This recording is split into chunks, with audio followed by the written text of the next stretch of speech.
네. 눈이 녹으면 산봉우리가 드러나듯이 내 마음속에 어떤 마음을 품고 있으면 반드시 그것은 드러나는 것 같아요. 처음에는 그렇게 보이질 않아도 어떤 사람하고 이야기하면 그렇지 않습니까? 이제 사업 얘기를 한다면 쫙 앞에 얘기하다가 결국은 결론은 어떤 것을 제안하는 것이고 받아들일 것이냐 마닐 것이냐. 영어에도 그런 표현이 있잖아요. What's the bottom line? 마지막 결론이 뭐냐? 뭘 요구하냐? 내가 마음에 품고 있는 것이 결국은 나타나게 돼 있습니다. 그 전까지는 참고 누를 수 있어요. 그렇지만 참고 누르는 것도 한도가 있지. 어느 틈을 타서 그 욕망이 내게 있다면 튀어나오게 되어 있습니다. 그래서 사람은 겉으로 자기가 하는 말과 속 마음이 항상 같지는 않아요.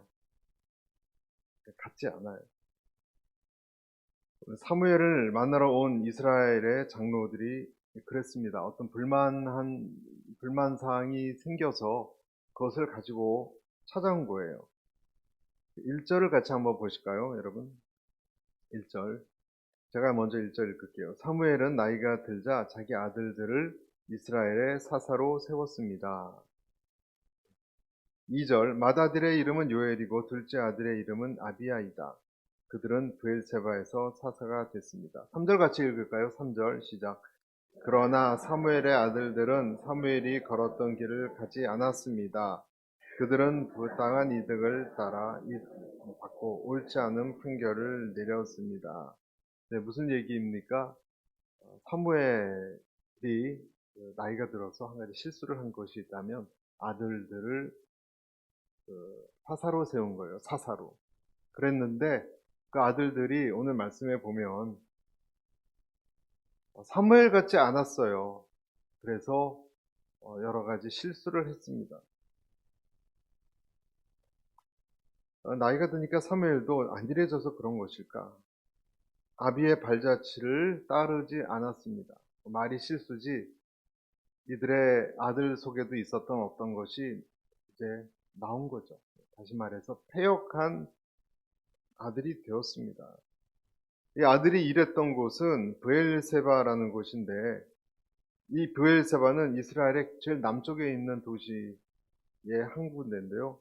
여기서 부당한 그 뇌물을 받고 또 판결을 굽게 했다. 예를 들어서 어떤 벌을 받을 사람이 있는데 살인죄를 저질렀다. 만약에 그럼 그 사람이 돈을 내면 그 사람은 빼주고 돈을 못 내는 피해당한 사람들이 그냥 입을 막아버린다든지 아니면 억울한 사람을 범죄자로 본다든지 누명을 씌운다든지 일종의 법원의 부패라고 봐야 됩니다. 그래서 이스라엘 장로들이 사무엘을 찾아온 거예요. 오늘 내용 4절 보십시오. 뭐라고 그들이 그랬습니까?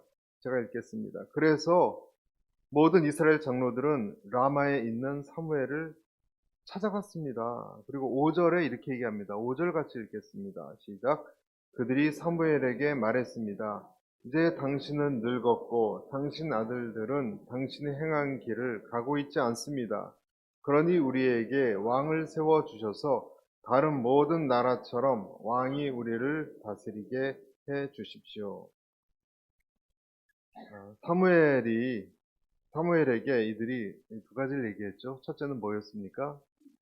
당신이 too old, 당신 너무 늙었다. 그 얘기를 했습니다. 그리고 그 말은 뭐냐면 당신은 이제 별로 능력이 옛날 같지 않지 않느냐. 그리고 당신의 두 번째는 뭐였습니까? 당신의 아들들은 왜 그 모양이냐? 아들들이 왜 그렇게 되었느냐? 두 가지 지적을 받았어요. 그 천하의 사무엘이 잘못을 지적받으면 기분이 좋지 않습니다. 더군다나 먼저 이 나이가 늙었다 그 말은 가장 서운한 말일 수 있는 거죠. 그렇죠? 그리고 두 번째 사무엘도 속으로 느끼고 있었을 아킬레스건이 이 아들들 문제예요. 늘 골칫거리였어요. 그것을 걸고 넘어지는 것입니다. 네, 여러분, 리더들에게는 약점이 없을까? 리더들에게는 여러분 약점이 없을까요? 리더들은 신이 아니죠. 신이 아닙니다. 그들에게도 그들이 인간이기 때문에 약점이 있습니다. 여러분, 여기 서 있는 저에게는 약점이 없을까? 제가 여러분들에게 말은 못해서 그렇지 약점이 있습니다. 네, 약점이 있지만 우리는 그 약점을 알고 있지만 민감하지만 지적받으면은 평소에는 그렇지 않았던 사람들이 흥분합니다. 그리고 굉장히 속으로 상처를 받습니다. 가까운 사람일수록 상대방의 약점을 알기 때문에 그것을 지적하면 견디지 못하는 경우가 많이 있습니다. 그리고 어떤 부분은 늘 들킬까봐 민감해요. 얼굴에 주근깨가 많은 사람은요, 누가 옆에서 깨소금 좀 줘 그러면 그냥 벌렁벌렁 거리는 거예요. 그 얘기만 나오면. 사무엘에게 당신들이 왜 그래? 당신 아들이 도대체 왜 그런가? 하면 굉장히 가슴이 두근거렸고 마음이 상했을 것입니다. 근데 여기서 우리가 생각해 봐야 될 문제가 사무엘은 왜 그랬을까? 사무엘은 그 전임자 엘리라고 있었죠? 여러분? 엘리 제사장도 아들들 문제로 한마디로 망했죠. 네, 엘리의 그 홈리와 비나스 때문에 어떤 끔찍한 일이 일어난지 알잖아요. 그들이 결국은 이스라엘까지도 망하게 한 원인이 되었죠.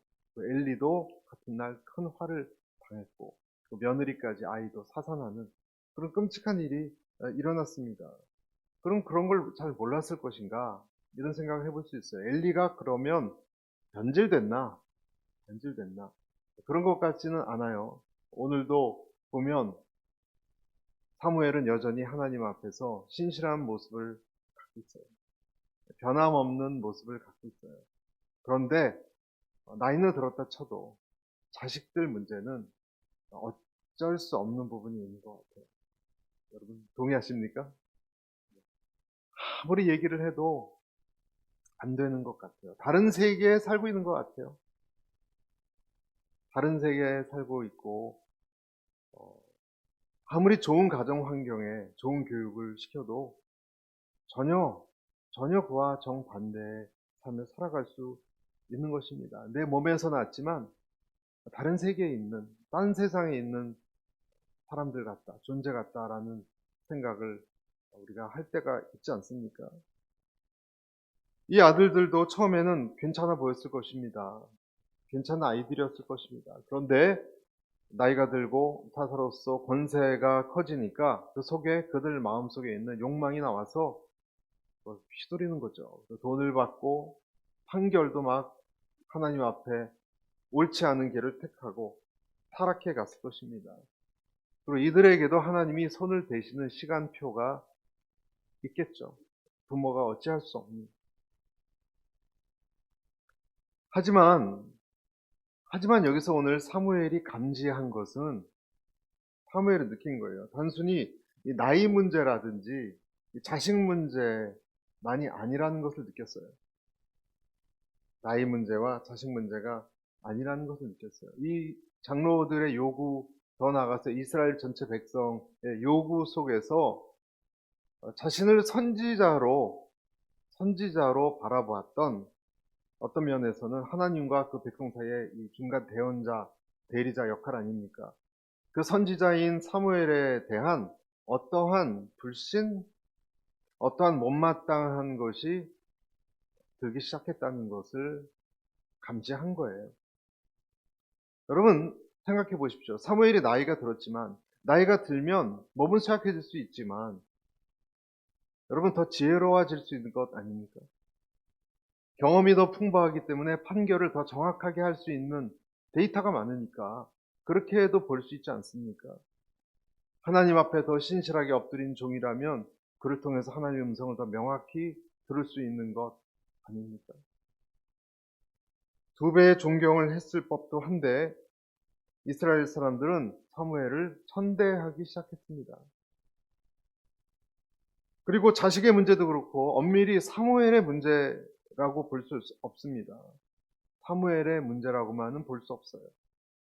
자식들이 판결을 잘못했다면, 만약에 뇌물을 받았다면 자식들을 휴직시키거나 면직시키거나 다른 사서로 대체하거나 할 수도 있는 것 아니겠습니까?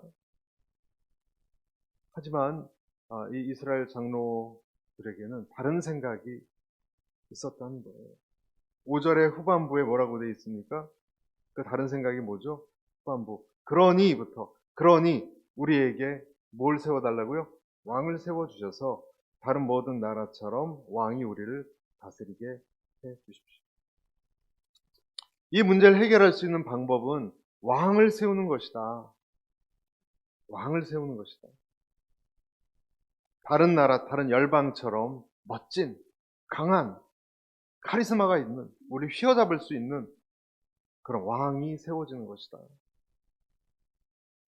하나님께서는 사무엘이 죽은 후에 이 사태를 그냥 두지 않고 분명히 어떠한 리더를 세울 계획을 했을 것입니다. 그런데 이스라엘 장로들과 백성들은 이스라엘 백성을 대표하니까 한 발 앞서갔던 거예요. 앞질러 갔던 거예요.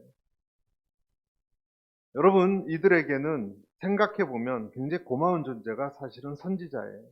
이들에게는 선지자가 있다는 것이 그들에게, 다른 민족에게는 없습니다. 어떠한 것인지를 잘 몰랐어요. 다른 민족보다 그런 뜻에서 굉장히 행복한 민족이었습니다. 신명기에도 보면 우리가 기도할 때마다 가까이 다가오시는 우리 하나님 여호와처럼 자신들에게 가까이 다가오는 신이 있는 민족이 어디 있느냐? 그러니까 하나님이 이스라엘 백성에게 가까이 하시는 그런 나라가 없었습니다. 누구 때문입니까? 선지자 때문이죠.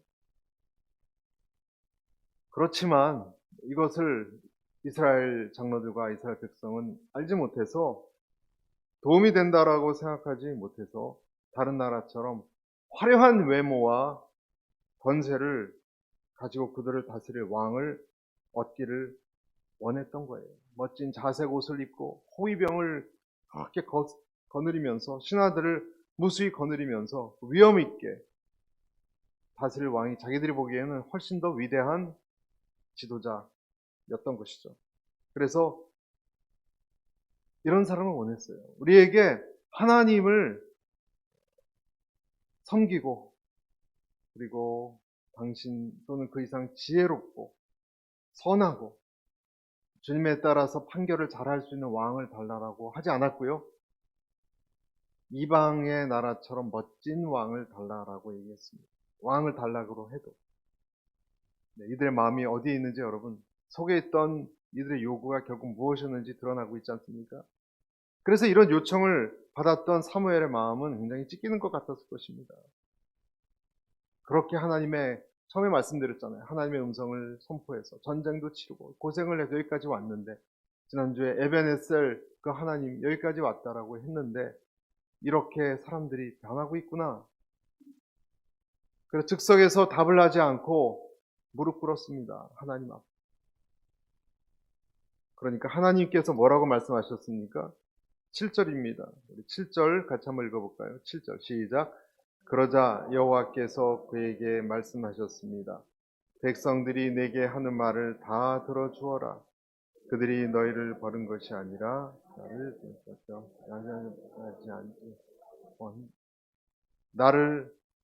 너를 버린 것이 아니라 나를 버려 내가 그들의 왕인 것을 거부하는 것이다. 백성이, 하나님께서 말씀하시는 거예요. 백성이 너한테 요구하는 말을 다 들어줘.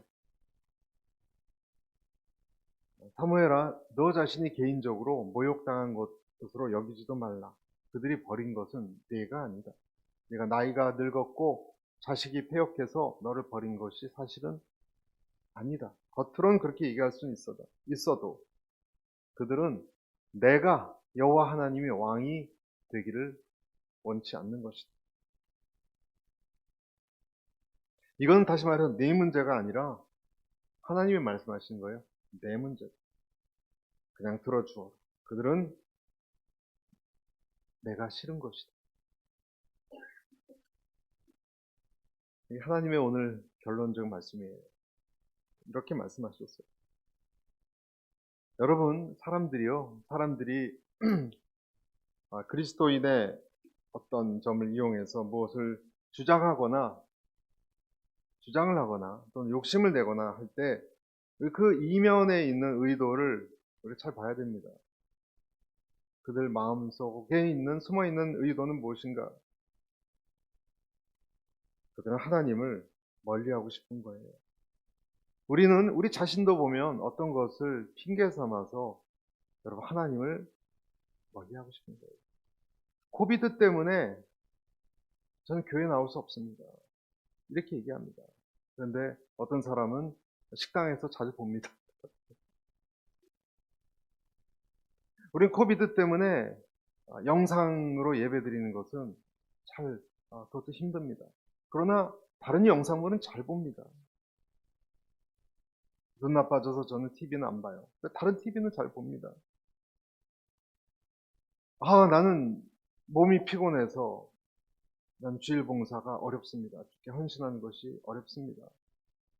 사실은 자녀를 데리고 다른 데를 가야 되기 때문에 그럴 경우도 있습니다. 나는 그렇게 몸이 힘들어요. 기도회도 힘들어요. 기도회가 참 제 성정에 맞지 않는 것 같아요. 사실은 그 사람이 하고 싶은 말은 나는 하나님의 뜻대로 헌신하는 것이 어렵습니다.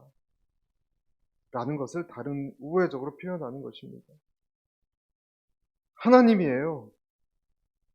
나는 길거리에 있는 노숙자들을 보면 왠지 그냥 가까이 가면 안 될 것 같아요. 사실은 그들을 돌보고 어려운 사람을 돌보는 것이 부담스럽기 때문에 그런 것입니다. 우리는 위로자의 하나님은 참 좋아하고 나에게 사랑을 베푸고 은혜를 주신 하나님은 참 좋아하지만 나에게 어떤 것을 바꾸라고 하시는 하나님은 부담스럽습니다. 싫습니다. 여러분, 우리는 말은 그렇게 할지는 몰라도 다른 말로 우리는 거룩이 싫은 거예요. 다른 사람이 거룩한 것은 보기 좋아요. 그런데 그것이 나에게 적용이 되어서 거룩한 삶을 산다는 것은 굉장히 힘들고 나는 그렇게 못해. 이렇게 얘기하는 것입니다. 우리는 적당히 세상과 섞이는 것이 좋은 거예요. 나는 헌신이 싫은 것이고 사실은 겸손해지기가 싫은 거예요. 한쪽 발은 하나님에게 다른 쪽 발은 세상에 담그고 싶은 것입니다. 우리는 거룩한 떡을 먹고 싶지만 동시에 세상에 맛있는 앙꼬와 크림도 먹고 싶은 것입니다. 하나님에게 칭찬도 바라지만 세상의 인정과 즐거움과 쾌락도 놓치고 싶지 않은 것입니다. 우리는 한 주인이 아니라 사실은 두 주인을 다 섬기고 싶은 거예요. 우리 한쪽 주인을 결코 놓치지 못해요. 그것이 우리 이면에 갖춰져 있는 소망이에요. 여러분은 정말로 하나님 나라의 소망을 이루기를 원하십니까? 이쪽을 놔야 되는데요. 여러분 하나님의 뜻을 이루기 원하십니까? 아니면 여러분의 뜻을 먼저 이루기를 원하십니까? 우리는 늘 그렇게 얘기하죠. 하나님의 뜻 속에 내 뜻이 있을 것이다. 내 뜻을 이루면서 내가 부자가 되고 건강하게 사람들 앞에 정말 성공의 모습을 보이면서 주님을 드러냈으면 좋겠다. 여러분 사도 바울이 부자가 되어서 주님을 드러냈습니까? 그 두 가지가 충돌할 경우에는 여러분 어느 쪽을 포기하시겠습니까? 나는 하나님 한 분으로 족합니다 라고 과연 우리는 말할 수가 있습니까? 여러분은 그리스도처럼 낮아지고 성결해져서 많은 사람들을 별과 같이 무수히 주님께 인도할 수 있다고 한다면 여러분이 낮아져야 한다고 한다면 여러분 그 길을 택하시겠습니까? 끄덕끄덕하기 힘든 분들이 있는 거예요, 우리 안에. 내가 낮아져야 하는 것을, 겸손해야 한다는 것을 알면서, 여러분은 왜 이렇게 우리는 자존심이 강합니까? 나의 자존심은 도대체 무엇입니까? 우리는 넓은 길을 좋아할 뿐입니다. 우리는 좁은 길을 원치 않아요. 불편하니까. 낮아지기보다 우리는 높아지길 원하고, 지기보다 우리는 말싸움도 이기기를 원합니다. 내 논리가 더 명철한 논리가 되어서 상대방이 설득당하기를 원합니다. 여러분은 상대방이 말이 안 되는 이야기를 하고, 여러분에겐 선명한 논리가 있어도 그것을 포기하고 그를 그저 겸손히 받아줄 수 있는 겸손함은 없으십니까? 오늘 여기 나온 이스라엘 장로들 그리고 이스라엘 백성들의 기준은 하나님이 아니었어요. 열방이에요. 그렇죠? 다른 나라의 왕처럼 그런 왕을 세워달라. 이들의 기준이 세상에 있기 때문에 늘 이스라엘에 이루어지는 일들이 불만스러운 거예요. 여러분, 저와 여러분의 기준이 세상에 있다면 교회에서 일어나는 모든 것들은 초라하고 재미없고 불만스러울 것입니다. 직장에서, 가정에서 우리가 불만스러운 이유는 내 기준이 언제나 세상의 기준으로 가득 차 있기 때문에 그 기준으로 보면 답답한 것입니다. 만족되지 않는 거예요. 내 욕망이. 그래서 진짜 원인은, 여러분, 우리의 불만의 진짜 원인은 하나님이에요. 초라한 선지자 모습보다, 초라한 사무엘 같은 선지자 모습보다 위험에 찬 세상적인 임금을 달라. 우리에게 바라바를 달라. 로마를 뒤집어 엎을 메시아, 그런 메시아가 아니라면 다윗 왕국의 옛 영화를 절대 줄 수 없는 예수를 십자가에 못 박으라. 여러분, 그들의 함성과 겹치지 않습니까? 영화와 옛날 그 글로리를 회복할 수 없는 예수 그리스도 십자가에 못 박아도 상관없다. 오히려 바라바를 풀어달라. 그런 소리가 우리 안에 메아리치지 않습니까? 여러분, 여러분 호세아서의 고멜 아시죠? 고멜이 정말 호세아의 사랑을 몰라서 도망쳤습니까? 여러분, 고멜이 호세아의 사랑을 모릅니까? 알아요. 자기 남편이 자기를 정말 끔찍히 희생적으로 하나님의 사랑으로 사랑하고 있다는 걸 알고 있어요. 그러나 고멜은 그것을 모르는 것이 아니라 세상의 어떤 남자가 더 좋은 거예요. 세상의 어떤 욕망에 그 사람이 더 좋은 거예요. 달려나간 거예요. 그래서 하나님께서 오늘 말씀하시는 거예요. 너는 너무 속상해하지 말라. 속상해하지 말라. 그들은 네가 싫은 것이 아니라 나를 싫어하는 것이다. 나를 싫어한다. 여러분, 우리 안에 계시는 성령님의 이러한 음성을 가끔 간혹 듣는 때가 여러분에게 있습니까? 다시 말해서 너는 너를 사랑하느냐? 너는 나를 사랑하느냐? 내가 베드로에게 한 질문처럼 내가 나를 사랑하느냐?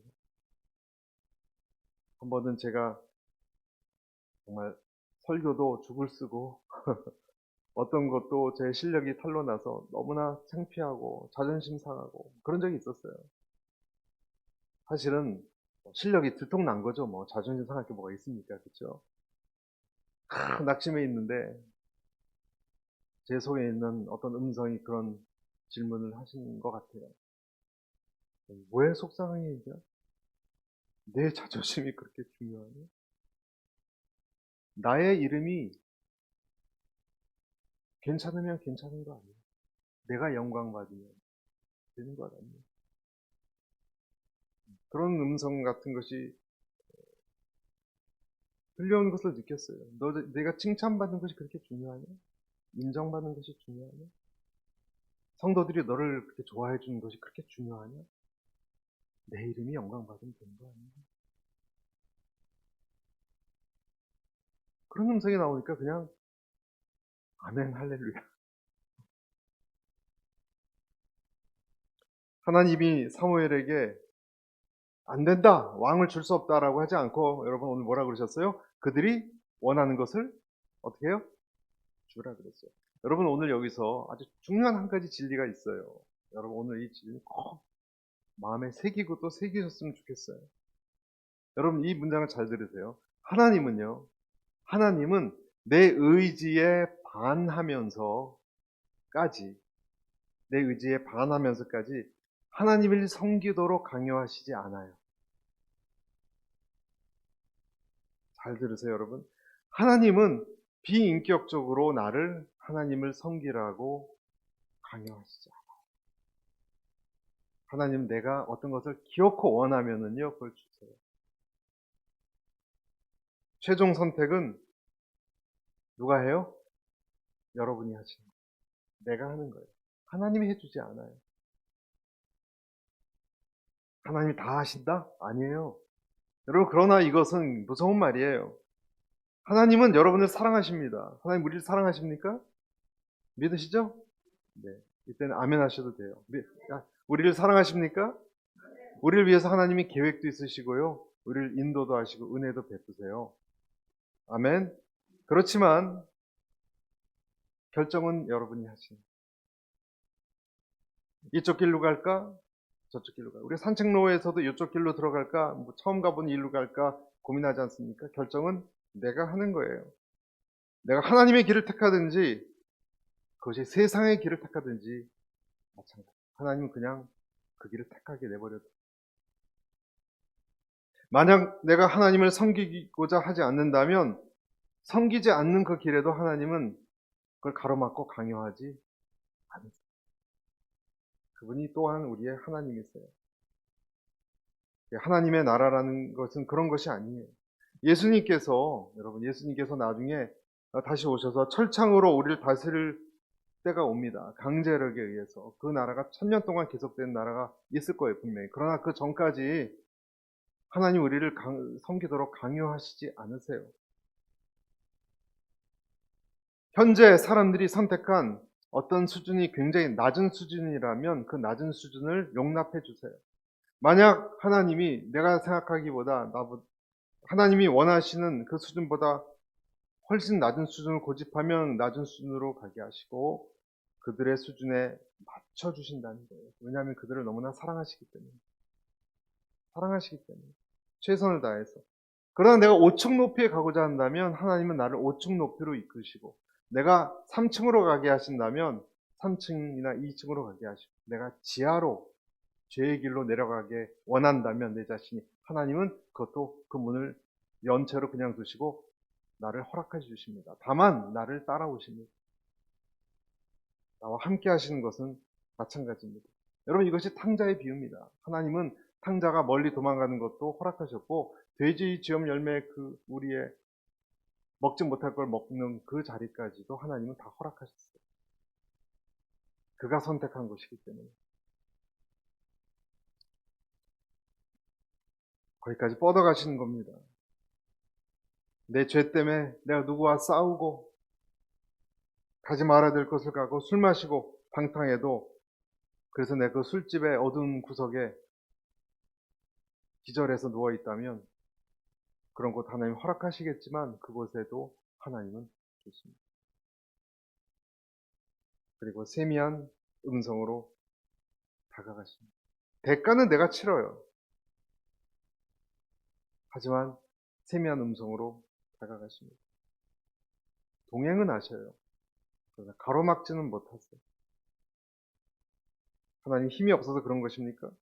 하나님이 힘이 없어서 저 여러분을 하늘 높은 데까지 끌어올릴 수 없어서 그런 것입니까? 여러분 호세아도 자기 아내를 쇠창살로 가둬놓을 수도 있었어요. 나가지 못하게. 그러나 하나님이 그러한 하나님이십니까? 만약에 못 가게 가로막으면 그건 짐승의 우리밖에 되지 않겠습니까? 마음을 사지 못하는데요. 여러분 마음을 사지 못하면 아무것도 얻지 못하는 것을 하나님은 아세요. 여러분 다 큰 딸이 부모에게 욕을 하고 막 그러면 손을 쳐들어서 그냥 뺨 한 대를 치고 싶은 마음이 있지만 여러분 그렇게 한다면 그 딸의 마음을 얻을 수가 있겠습니까? 할 수 있어요, 아버지는. 그러나 하지 못하는 거예요. 마음을 열 때까지 기다리시는 거예요. 마음이 돌아올 때까지. 그래서 말라기서 4장에 보면 보라, 그 크고 무서운 여호와의 날이 오기 전에 내가 너희에게 예언자 엘리야를 보낼 것이다. 그가 부모의 마음을 자식에게 돌리고 자식의 마음을 부모에게 돌릴 것이다. 이런 표현이 있습니다. 엘리야는 예수님을 뜻합니다. 예수님을 보내서 너희 마음을 내게로 다 돌릴 것이다. 여자여, 이 물을 나에게 한 잔 주지 않겠느냐? 사마리아 여인을 찾아오신 그 부드러운 음성의 예수님이 엘리야. 여러분과 저에게 가끔 들려오시는, 여러분, 때로는 산책할 때 산들바람같이 부드럽게 다가오시는 주님의 음성을 가끔 우리는 듣지 않습니까? 내 마음을 여시지 않습니까? 때로는 내 양심을 찌르듯한 소리도 들릴 거예요. 그러지 마라. 그러지 마. 그러나 여러분, 내게 죄책감이 나중에 나오는 한이 있을지라도 하나님은 내 의지를 꺾지 않으세요. 아주 중요하게 봐야 될 부분입니다. 9절을 우리 읽지 않았지만 자막으로 이렇게 말씀하세요. 9절 같이 읽을까요? 시작. 그러니 그들의 말을 들어주어라. 그러나 그들에게 엄중하게 경고해 왕이 어떤 권한이 있는지 알게 해 주어라. 어떤 결과가 그들이 선택한 것에 왕을 달라고 했지, 세상적인 왕. 그럼 그들의 삶에 어떤 일이 일어나는지 알려주겠다. 그것이 우리가 이제 18절까지 내용인데요. 11절과 12절 제가 읽겠습니다. 11절과 12절. 너희를 다스릴 왕은 이렇게 할 것이다. 그는 너희 아들들을 데려다가 자기 마차와 말을 돌보는 일을 시키고 그들을 마차 앞에서 달리게 할 것이다. 12절. 그가 너희 아들들을 천부장과 50부장으로 세울 것이며 자신을 위해 밭을 갈고 추수하게 할 것이고 전쟁을 위한 무기와 마차의 장비를 만들게 할 것이다. 무슨 말입니까? 무슨 말입니까? 너희 아들들은 왕의 정복욕에 취해 있을 텐데 왕이 거기에 휘둘리는 희생 제물이 될 것이다라는 거예요. 너희 아들들은 왕의 그 사치스러운 부와 쾌락에 그 동원되어서 죽도록 일만 할 것이고 살상하는 병기를 제작하는 일에 평생을 바칠 것이다. 천부장 50장은 무슨 얘기입니까? 고급 관리, 하급 관리를 뜻합니다. 모세 시대 장인이 만든 조직, 그런 조직이 아니라 왕실 경호대를 위해서 왕의 위엄을 돋보이게 하는데 필요한 직책들일 뿐이다 라는 걸 얘기하는. 그 다음 13절 한번 보시죠. 13절 제가 읽겠습니다. 또 너희 딸들을 데려다가 향료 만드는 사람, 요리사, 빵 굽는 사람이 되게 할 것이다. 그러니까 젊은 남자들뿐만이 아니라 지금 하나님 뭐라 그러시냐면 젊은 여자들까지도 데려다가 징집해서 그들의 노동력을 착취할 것이다. 향료는 몸에 뿌리는 향수예요. 여러분 꼭 필요합니까? 꼭 필요하지도 않은 거예요. 근데 여기에 많은 사람들을 동원해서 몸에 바르는 그런 연고, 공중의 사치스러움을 지탱하기 위해서 필요한 것들을 만들게 할 것이다. 요리하는 자, 빵 굽는 자, 왕의 궁정 안에 생활하는 사람들이 얼마나 많았어요. 수많은 사람들의 식사를 동원하기 위해서 동원될 것이다. 이 솔로몬 당시의 궁전에는요, 하루에 밀가루 30석, 굵은 밀가루 60석, 하루에 소 30마리, 궁정 식구들만 소 30마리가 들어갔습니다, 여러분. 양 100마리. 그런 식사를 했어요. 그런 일에 너희 아들과 딸들을 다 노예처럼 구워먹을 것. 14절, 15절 계속 봅니다. 그는 너희 밭과 포도밭과 올리브밭 가운데 제일 좋은 것을 골라 자기 신하들에게 줄 것이며 너희 곡식과 포도 수확물의 10분의 1을 가져다가 자기의 관리와 신하들에게 줄 것이다.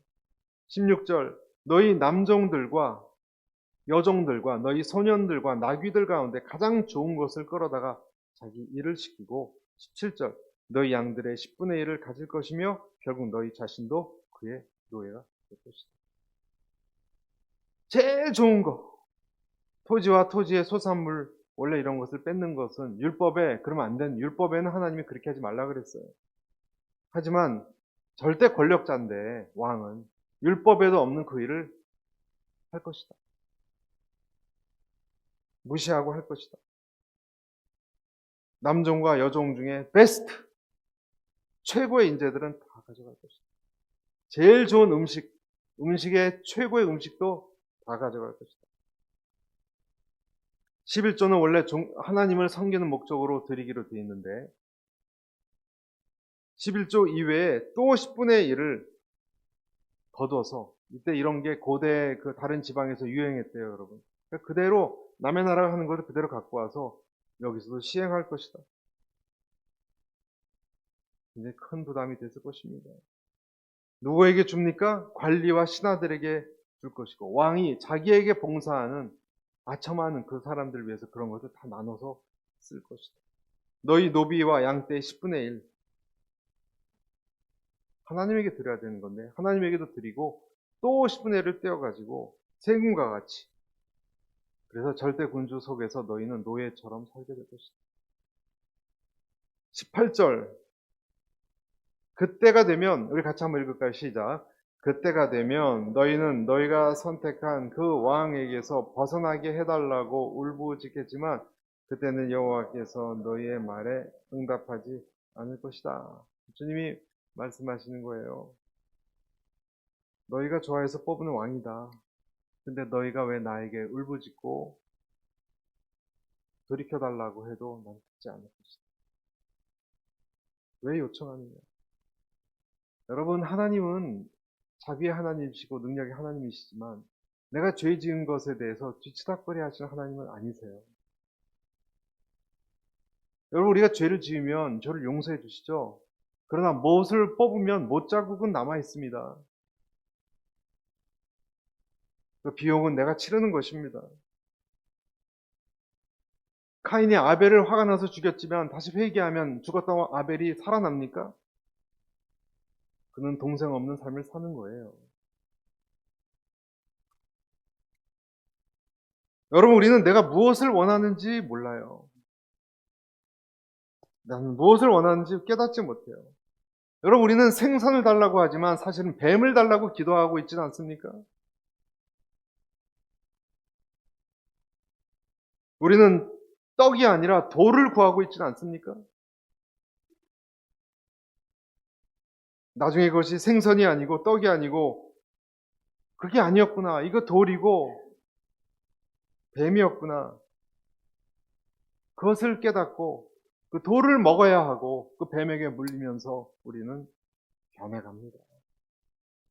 그렇게 변해갑니다. 하지만 여러분, 우리의 삶이, 우리 인생이 더 지혜로워져야 되지 않겠습니까? 건강을 잃기 전에 건강을 지켜야 하는 것처럼 우리가 이런 사태가 오기 전에 성령의 지혜로 올바른 선택을 해야 하지 않겠습니까? 여러분, 인생이 지그재그로 풍파를 겪은 사람이 있습니다. 곧장 가지 못하고 이리 치우고 저리 치우고 몸은 병들고 식구들은 떠나고 서울역 어느 한편 이름 없는 병원에 중환자실에 누워서 죽는 날만 기다리는 어떤 사람이 있습니다. 그러나 어느 날 그가 참으로 참회하고 하나님을 믿게 됐다면, 진정으로 믿게 됐다면 그의 인생 지그재그 인생 같지만 그 길은 지그재그 인생이 아닐 거예요. 그러면 된 거예요. 그는 제자리를 찾아온 거예요. 가장 빠른 길이 될 수도 있는 거예요. 여러분, 우리 길이 이 세상에 잘 나가는 사람들을 따라서 뭘 성공하고 한다고 그것이 하나님 보시기에 지름길입니까? 아니요. 그 길은 하나님께 영원히 올 수 없는 길일 때가 많아요. 비록 내가 찢기고 상하는 길이라 할지라도 하나님을 찾았다면 지그재그 같은 그 길은 가장 단거리 길이에요. 아멘. 여러분, 오늘 메시지는 분명하죠? 우리가 원하는 것이, 내가 원하는 것이 하나님이 아닐 때가 있어요. 그때 하나님은 그것을 허락하신다니까요. 그리고 어떤 길을 돌아오게 하시는 거예요. 나를 사랑하시니까. 왜냐하면 내가 그 길을 통해서 고생하지 않으면 절대로 하나님을 만날 수 없으니까. 그러나 기억하십시오. 그 길은 고된 길일 수 있습니다. 그러나 내 안에, 아까 제가 처음 말씀드렸죠. 마음에 품은 것이 드러난다고. 내 안에 예수님이 계시다면, 여러분 안에 예수님이 계십니까? 우리 안에 예수님이 있다면 우리는 결국은 하나님이 기뻐하는 선택을 할 거예요. 그 주님은 우리를 노예처럼 부리시는 분이 아니에요. 그분 희생하는 분이시고, 우리를 섬기고 좋은 것을 주시고 제공하고 축복하는 그분이세요. 마지막 경고조로 그렇게 말씀하셨어요. 너희가 아무리 울부짖는다 해도 나도 너를 돕지 않을 것이다. 경고로 얘기하셨는데, 맨 마지막 19절 제가 같이 읽을까요? 19절 시작. 이렇게 말했지만 백성들은 사무엘의 말을 들으려 하지 않았습니다. 아니요, 그래도 우리는 왕을 원합니다. 저는 포기 못합니다. 저희는 왕을 원합니다. 이것은 마치 아닙니다, 하나님. 저는 제 뜻을 결코 내버려 꺾지 못합니다. 제가 언제부터 세운 계획인데요. 이 계획 저는 반드시 이루어야 됩니다. 제 인생의 계획입니다. 하나님, 여기는 좀 노터치 해주세요. 제 길을 갈 겁니다. 여러분 속에, 우리 속에 어떤 왕이 있습니까? 하나님이 만약 내가 내 길을 꼭 가야 되겠습니다 한다면 하나님은